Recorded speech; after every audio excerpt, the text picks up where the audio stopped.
Olá, meu nome é Rubens e eu te convido para um papo de irmãos. Hoje vamos falar sobre Deus é bom. É a pergunta que eu te faço: Deus é bom para você? Deus é bom para você de fato ou não? Você entendeu o que é Deus ser bom? Vamos falar sobre isso? Vem comigo.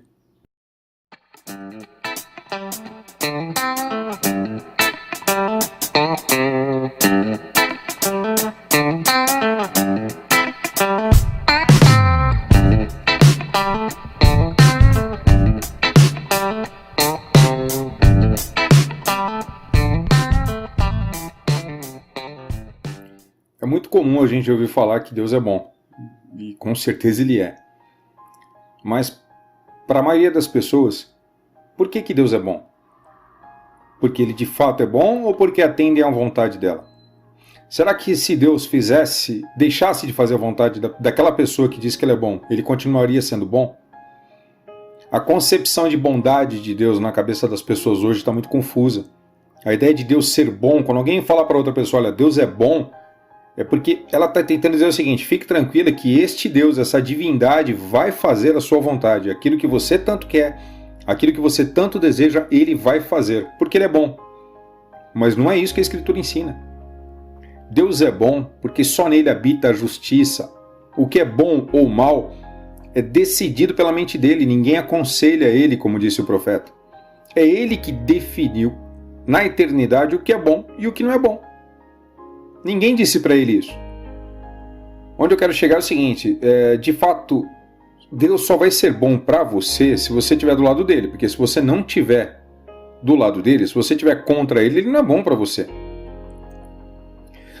O Salmo 118 primeiro e o 136 primeiro falam a mesma coisa. Louvai ao Senhor, porque ele é bom, porque a sua bondade dura para sempre. É verdade. Em Lucas, capítulo 18, no verso 18 e 19, acontece o que eu citei a respeito do Messias. Certo líder judeu indagou-lhe: Bom mestre, que farei para herdar a vida eterna? Questionou-lhe Jesus: Por que me chamas bom?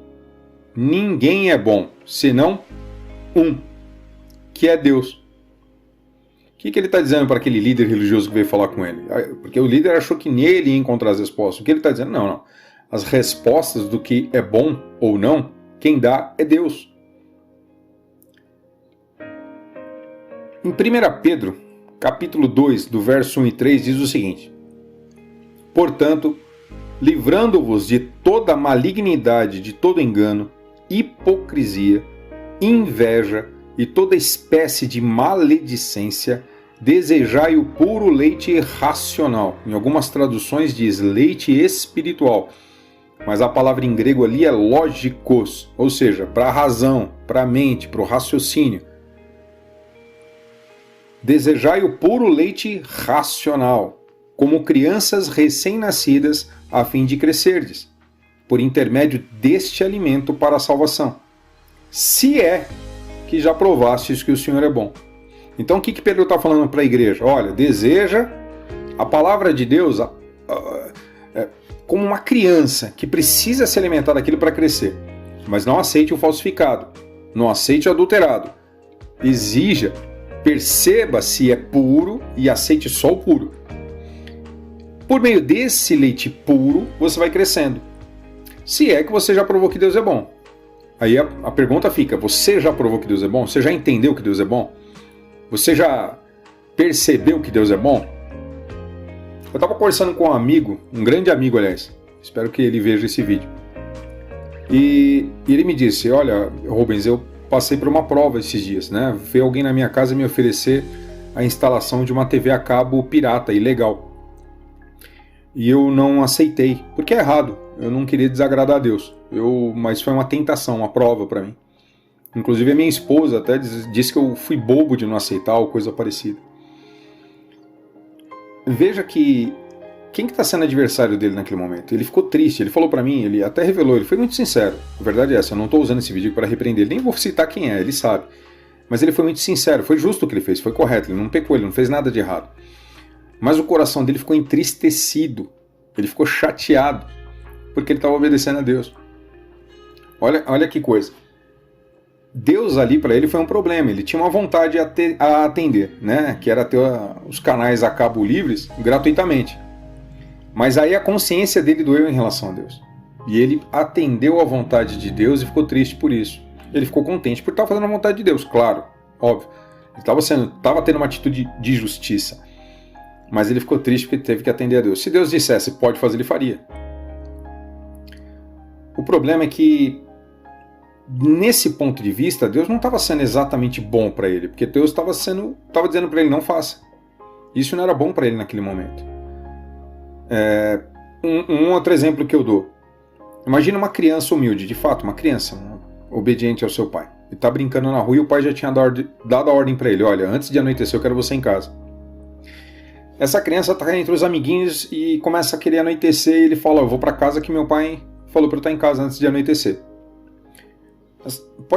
Tem duas posturas que essa criança pode ter. Os amiguinhos vão dizer para ela, olha, fica com a gente, não tem problema não, chega mais tarde em casa, não tem problema. Essa criança pode pensar assim, olha, poxa, eu queria mesmo ficar com vocês, mas se eu não for, meu pai vai me dar sentada, meu pai vai bater em mim, meu pai vai me pôr de castigo, então eu vou. Essa criança não está indo para casa para fazer a vontade do pai. Ela não está indo para casa porque ela acha que o pai é bom. Ela está indo para casa porque o pai é mau para ela. Você está entendendo o que eu quero dizer? Ela ainda não entendeu que o pai é bom. Ela não entendeu ainda por que o pai quer ela em casa antes de anoitecer. Ela não percebeu o quanto o pai se preocupa com ela. Ela não entendeu o quanto o pai a ama. Para ela, o pai querer que ela esteja em casa antes de anoitecer é algo ruim, é mal. O bom para ela seria estar ali brincando com as crianças depois de anoitecer. Mas o malvado do pai, se ela chegar depois em casa, ela vai apanhar. Então você vê que ela atende à vontade do pai com medo da sentada, com medo do castigo, com medo sei lá do quê. Mas não porque o pai é bom. Outro exemplo. Uma pessoa que nem eu, né? Uma pessoa que está um pouco acima do peso, começa a desenvolver um problema de saúde por causa disso. Eu ainda não, graças a Deus. Essa pessoa vai no médico, né? Ela está muito obesa, ela vai no médico. E ela gosta de comer bolo de chocolate. O médico diz para ela, olha, você não deve comer bolo de chocolate, você não deve fazer uso de açúcar assim, dessa forma que você faz, porque isso vai te levar a problemas assim, assim, assado. Muito bom. Essa pessoa sai dali e vai para um restaurante. Aí alguém pede um bolo de chocolate na frente dela e oferece para ela. Ela olha pro bolo e pensa assim, puxa, como eu queria comer esse bolo, mas o meu médico não deixa eu comer o bolo. Você vê que o problema para ela não é o bolo. O problema para ela é o médico. O ruim da história é o médico que diz para ela não coma o bolo. O ruim da história não é ela comer o bolo e fazer mal para ela. Então você vê que nesse ponto de vista, apesar dela entender que o médico tem razão, o médico para ela não é bom. Onde eu quero chegar? Tem muita gente que enxerga Deus da mesma forma. Não se tornaram filhos ainda, são servos. O servo faz o que o patrão manda. O patrão manda, eu faço. Mas eu não faço com prazer e eu nem faço porque eu acho que ele está certo. Eu faço para não perder o emprego. Eu faço para não perder o dinheiro. Eu faço, como um escravo na época, eu faço para não, sei lá, não levar chicotado, não levar tabefe, não ter problema. Eu não faço porque eu acho que ele está certo. Tô nem aí se ele está certo ou não. Tanto é que quando chega o tempo do fim da escravidão, eu sou liberto. E eu não vou ficar na casa dele. Agora, um filho fica na casa do pai. Por quê? Porque o filho faz a vontade do pai porque entende que o pai é bom. E ele não precisa entender. Você quando vê os mandamentos do Messias, que Deus entregou a ele para entregar a nós, é a vontade de Deus que nós obedeçamos os mandamentos do Messias. Quando ele nos ensina isso, é para que a gente se torne bom como ele, santos como ele. Então, quando você entende isso, você adquire a mesma personalidade, pelo menos naquilo que for possível, óbvio, de Deus. Então você concorda com ele. Ele é um pai que, o exemplo do que eu disse da criança brincando na rua, que quando chega a anoitecer, você com alegria vai para casa. Aí um amiguinho seu vai dizer para você, fica aqui comigo. E você vai dizer, não, o meu pai que me ama, o meu pai que eu quero fazer a vontade dele, quer que eu vá para casa antes de anoitecer. Ele com certeza tem bons motivos para isso, porque ele me ama. E eu vou para casa. Você está sendo um tentador para mim, dizendo para eu ficar aqui, mas eu não vou ficar, não é tentação, porque a minha alegria é fazer a alegria do meu pai. A minha alegria é amar o meu pai acima de todas as coisas. E amar a vontade do pai é obedecer os mandamentos dele. Então, o que eu quero que você medite é o seguinte. Os mandamentos do Messias, a palavra de Deus na sua vida, de fato, fazem você entender que Deus é bom? Quando você obedece a Deus, Deus está sendo bom para você? Você concorda com ele? Ou é um martírio? Fazer a vontade dele é algo que te chateia. Poxa, eu queria adulterar, mas eu não posso. Porque se eu adulterar, ele não gosta, ele vai me castigar, vai me mandar para o inferno, vai me mandar para o lago de fogo, vai sei lá o quê. Não é como muita gente vai para a igreja, não, tem que dar o dízimo, que se eu não der o dízimo, Deus manda o devorador na minha casa, acabar com o meu dinheiro. Deus é bom para você? A pergunta que eu te faço, eu quero que você medite nisso. Deus é bom para você? Os mandamentos de Deus são bons para você? Se você entende e recebe e percebe que os mandamentos de fato são bons para você, é porque você está no reino dele. Se você recebe os mandamentos de Deus, de Jesus, como uma obrigação a ser cumprida para não ser punido, você é só um servo, você não vai ficar para sempre na casa. E eu não estou falando nem daquele que não está nem preocupado com os mandamentos, que esse é o terceiro caso, é aquele que está preocupado consigo mesmo, nem está preocupado com Deus. Né? Tem essas três vertentes, né? Tem as pessoas que vão atrás de Deus, por algum motivo para obter vantagens ou coisa parecida, mas estão um pouco se lixando porque Deus quer, eu penso. Tem aqueles que não, aqueles que sinceramente querem fazer a vontade de Deus, mas muitas vezes enxergam Deus como algo mal. Por quê? Porque contraria a vontade dele. Ele quer fazer uma coisa, Deus quer que ele faça outra, ele até faz o que Deus quer, mas contrariado. E tem a terceira pessoa, que entende que Deus é bom, percebeu que Deus é bom, e fazer a vontade de Deus é algo bom, e ele entra em tranquilidade em relação a isso, ele fica em paz com Deus. Essa é a paz de Deus. Você entender que Deus é bom. Você entendeu que Deus é bom? Vou dar um exemplo para você mais prático do nosso dia a dia, no que tem a ver o ensino apostólico evangélico. Uma coisa que hoje em dia está muito difícil de tratar do assunto, porque é muito mimimi pro meu gosto, mas vamos lá. Submissão feminina. Quem é de fato cristão entende o que eu estou falando. Quem está preocupado em obedecer os mandamentos de Jesus e ficar debaixo da instrução da verdadeira e única igreja sabe o que eu estou falando. Então existe a submissão feminina. Fato, isso é bom. Isso não é para o homem maltratar a mulher. O homem que faz isso não entendeu o evangelho e nem sabe o que é isso. Mas a submissão feminina é mandamento. A submissão feminina é algo do evangelho. Existem 3 tipos de pessoas que se enquadram nessa condição. Aquela mulher que não quer nem saber disso. Sei lá, vai na igreja, bate palma, canta, mas vive a vida dela. Tá pouco se lixando, pouco preocupado com isso. E o marido tá pouco preocupado em ensinar isso para ela, tá pouco preocupado, porque ele não quer ter problema em casa, então ele não quer instruir a mulher dele sobre isso, né? Quer que ela vá pro inferno. A verdade é essa. Agora, tem aquela mulher que até entende isso, ela entende, mas ela faz contrariada, ela faz brava, né? Quando acontece um impasse onde ela tem que tomar uma atitude, essa atitude diz respeito a se sujeitar à vontade do marido, ela vê aquilo como algo contra a vontade dela e ela vê aquilo como é um disparate, é um erro. Pô, vou ter que fazer porque Deus quer que eu faça, mas eu não faria. Então você vê que ela luta contra Deus. Então, apesar dela fazer a vontade de Deus, ela está lutando contra. O coração dela ainda está endurecido. Eu estou dando só como exemplo, tá, gente? Não estou fazendo desse vídeo aqui, a ideia desse vídeo aqui não é falar a respeito de submissão feminina. Eu estou dando exemplos pontuais a respeito do que eu quero falar no vídeo, que é que Deus é bom. Agora, existem mulheres que elas entenderam isso. Elas entregaram isso na vontade de Deus. E elas de fato se sujeitam a Deus porque elas entenderam que Deus é bom. E se é assim que Deus quer, algum motivo tem que ter. E isso é uma confiança que ela acaba desenvolvendo em Deus por meio do Espírito Santo, pelo ensino apostólico. E ela faz isso. Tem que se sujeitar ao marido? Se sujeite. Eu não vou entrar em mérito da questão aqui de mulheres que são maltratadas pelos seus maridos. Cada caso é um caso. Eu estou falando de uma família cristã. A decisão do marido é a decisão mais acertada, então ela deve se sujeitar a essas decisões.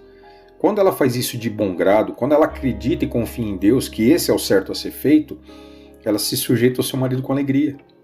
E aí alguém vai perguntar, mas por que você se sujeita com ele? Porque é bom. Mas por que você acha que é bom? Porque Deus disse que é bom. E se Deus disse que é bom, é porque é bom. Não existe outro bom. Eu não tenho aqui razão. Não tem como eu discutir em relação a isso. Se ele falou que é bom, é bom. Então não cabe a mim dizer para Deus o que ele deve fazer. Ele que disse para mim o que eu devo fazer, não eu que digo para ele. Então você percebe que a ideia de Deus ser bom só faz sentido para quem aceita a vontade dele. Porque se você não aceita a vontade de Deus, ele não é bom para você. Você está do outro lado da linha. Você é adversário do reino dele. Ou escravo do reino dele. Só que na hora que o reino for ajuntado para a eternidade, os servos e os inimigos não ficarão na casa, só os filhos. Desperte a sua consciência, medite. Quando o mandamento do Messias vem na sua consciência para você tomar atitude, você se defronta com uma atitude, você vai ter que tomar uma atitude. O mandamento do Messias é pesado para você ou é leve? Ele fala disso também. O mandamento dele deve ser leve para você. Se ainda não é, você precisa buscar mais, precisa entender mais, precisa meditar mais e crescer pelo leite racional, para entender que de fato Deus é bom. Agora, se o seu coração ainda fica lutando contra a vontade de Deus na sua vida, mesmo que você faça, o seu coração ainda é endurecido. A letra mata, o espírito vivifica. Viva pelo espírito. Não foi isso que Paulo disse? Eu tenho um vídeo anterior falando a respeito disso. Entenda a vontade de Deus. Viva sob a vontade de Deus, porque a vontade dele é boa. Se agora contraria algumas áreas da sua vida, não desista, continue lutando até que você entenda que Deus é bom. Essa é a minha palavra para você hoje. Eu espero que esse bate-papo tenha ajudado. Compartilhe, se inscreva no canal se você não é inscrito. Esse canal não tem propaganda, esse canal nunca vai ser monetizado, não é meu interesse. Assim, eu vou colocar aí embaixo na descrição alguns contatos meus de WhatsApp e e-mail. Se você se sentir à vontade, entre em contato, a gente bate um papo informal. Eu não sou pastor, eu não sou líder de igreja nenhuma, eu sou só um irmão querendo bater papo, tá bom? Fique em paz. Medite sobre o que a gente conversou hoje e que isso te traga benefício à sua vida. Paz.